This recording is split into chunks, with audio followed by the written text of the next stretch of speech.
وتلعب على نقاط قوتك انت، فماتش هيبقى فيه تفاصيل التفاصيل، واللي هيقدر يستغل فرصه اعتقد هيبقى له الاسبقيه في الدور والتواجد وربع نهائي القادم. لكن النقطه المهمه يعني في هذا النسخه استرجاع الروح المجموعه، الروح القتاليه، الجرينتا، انضباط تكتيكي. صحيح مدرب مثل ما قال تريكا هادي، يعني يعرف يعني يقرا المباراه خاصه ما بين شوطين، تغييرات يقوم بها عده مرات تعطي اضافه. ما تخشش معاه في رتم سريع، هو عاوز رتم بدني ورتم سريع، انما لازم ايقاعك يبقى سريع. في فرق ما بين رتم وايقاع. الرتم خاص بجري اللعيبه، الايقاع خاص بحركه الكوره. ايقاعك بالكوره لازم سريع. الايقاع يا كابتن محمد في الثلاث ماتشات بتاع بطيء. بطيء. هم لعيبه المباراه الثانيه والثالثه هم لعيبه مهاريه في نص الملعب، بس ايقاعهم بطيء. ايقاعهم بالكوره، فاهم؟ ايقاعك بالكوره لازم تبقى اسرع، انما هو يستلم ويفكر ويروح. النهارده اوعى تعمل كده للخمسه اللي انا قلتهم، فلازم تبقى ايقاعك سريع، تك تك تك تك، وبين الخطوط في مساحه، هيجي لك مساحه، لانهم هم المساحه اللي بين خط الدفاع وسط الملعب في مشكله عندهم. ولكن لو لم تمتلك هذه الروح القتاليه ولا الجرينتا لن تذهب بعيدا. تعرفنا وياكم مشاهدينا الاعزاء على المنتخب المغربي اسود الاطلس، التصنيف الثامن على مستوى الفيفا، المشاركه السابعه يوسف، رابع العالم، وهي مشاركه مشرفه ايضا هنا في العاصمه القطريه الدوحه في بطوله كاس العالم الاخيره. طبعا اظن كانت افضل مشاركه تقريبا في تاريخ المشاركات المنتخب المغربي في كاس العالم.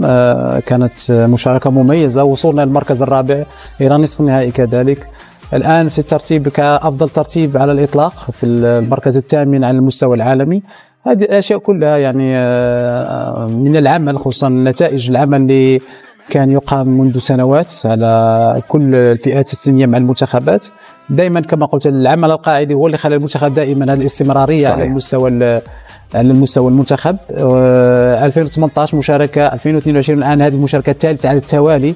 شيء مهم جدا ان تشارك باستمرار. هذا يعطي دائما ثقه للاعبين، يعطي ثقه للمدرب، ويعطي ثقه كذلك للاداريين والناس الاتحاد لكي يشتغلوا بشكل افضل. لكن بالمناسبه وانت مغربي، كيف استطاع المنتخب المغربي والاتحاد المغربي لكره القدم بعد ان كان في عام 2010 في التصنيف 95 ولكنه الان هو في التصنيف الثامن، يعني على مدى 16 سنه قفز قفزات مش طبيعيه ما شاء الله. ولكن كان كذلك التصنيف رقم 11 98 عندما شاركنا في كاس العالم. ثم صحيح. تراجعنا لان لم نشارك في 2002، لم نشارك في 2006، ثم لم نشارك في 2010. عندما تبتعد عن المشاركه دائما يتراجع مستواك، ويتراجع كذلك حتى على مستوى الترتيب. الان النتائج طبعا هي التي تخليك تصعد في هذا الترتيب، وهو دائما في الفوز.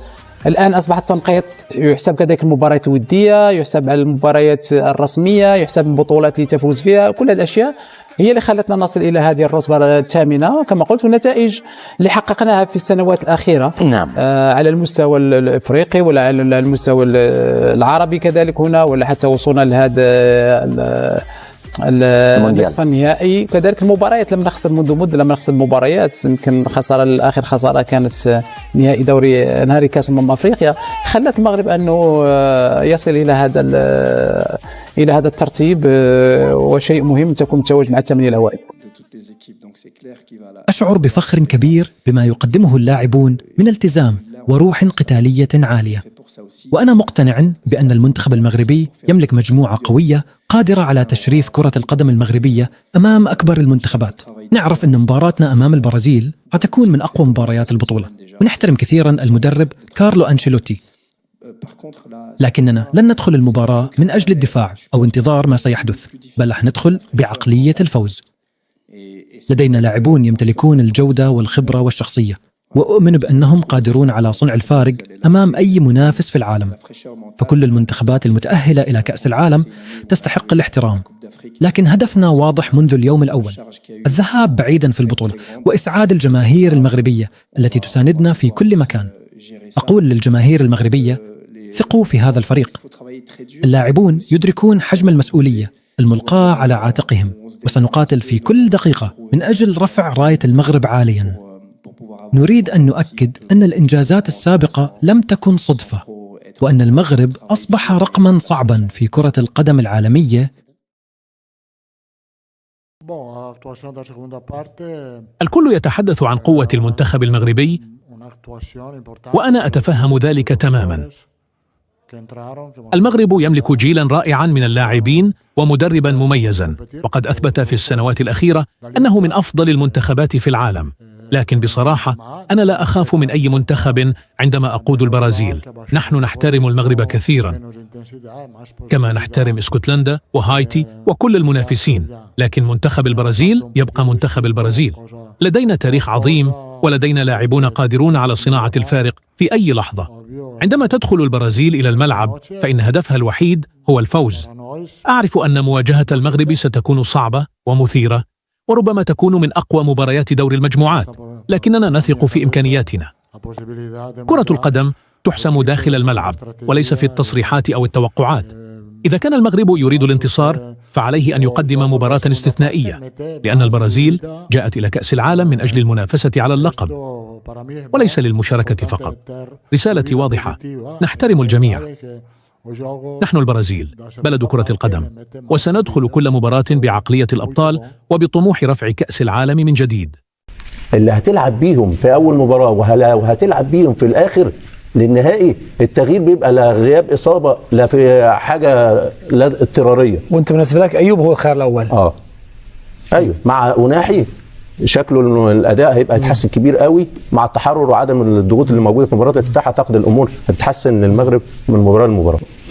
يمكن اكثر من مره الكرات وراء المدافعين، وراء قلبي الدفاع دائما كانت خطيره. النهارده عمل كروسات عرضيه الشوط الاول، وصنع وشاط على المرمى، فعمل كل حاجه، فاعتقد من نجوم المباراه. انما الشوط الثاني اتفق مع الكابتن يوسف، هو الشوط افضل للمنتخب المغربي لانه لعب الكوره بتاعته، الكره القصيره، فاهم، ولعب بسلاسه وبسرعه، والتواجد في منطقه الجزاء بكثافه، المسانده الهجوميه اللي كانت مفقوده في الشوط الاول، فكلها حاجات ايجابيه. هو كان بالاجدر انه يغادر. انا قلتها قبل بدايه الموسم وشاهدنا يعني التعامل مع كان يغادر اكثر. كان هناك انديه كانت ترغب في التعاقد معه، لكن الان عليه التركيز اكثر مع المنتخب. اولا ما عجبنيش مستوى أناحي، لان أناحي عنده افضل من كده بكتير، حتى ملامحه وهو خارج تشعر انه غير راضي عن ادائه. فده برضو مهم جدا في عمليه تطوير الاداء في وسط الملعب.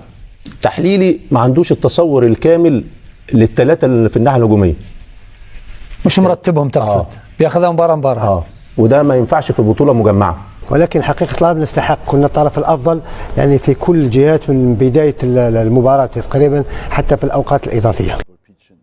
بصراحة عندما أشاهد المنتخب المغربي أرى مجموعة من اللاعبين الموهوبين والقادرين على خلق المشاكل لأي منافس.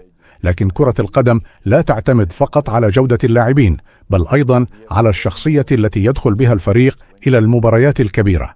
إذا دخل المغرب مواجهة البرازيل بحذر مفرط وخوف من اسم المنافس، فأعتقد أن الأمور قد تصبح صعبة جدا. البرازيل منتخب يعاقب أي تردد وأي نقص في الثقة. عندما تمنح لاعبي البرازيل المساحات والثقة، فإنهم قادرون على تسجيل عدة أهداف في وقت قصير. من وجهة نظري، الخطر الأكبر على المغرب ليس قوة البرازيل، بل الخوف من البرازيل. إذا لعب المنتخب المغربي بشخصية قوية وضغط عال وثقة في إمكانياته، فسيكون قادرا على المنافسة.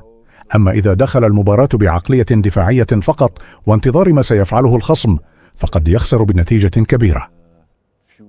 المباريات الكبرى تحسم بالشجاعة. البرازيل تملك الجودة، لكن المغرب يملك أيضا لاعبين ممتازين.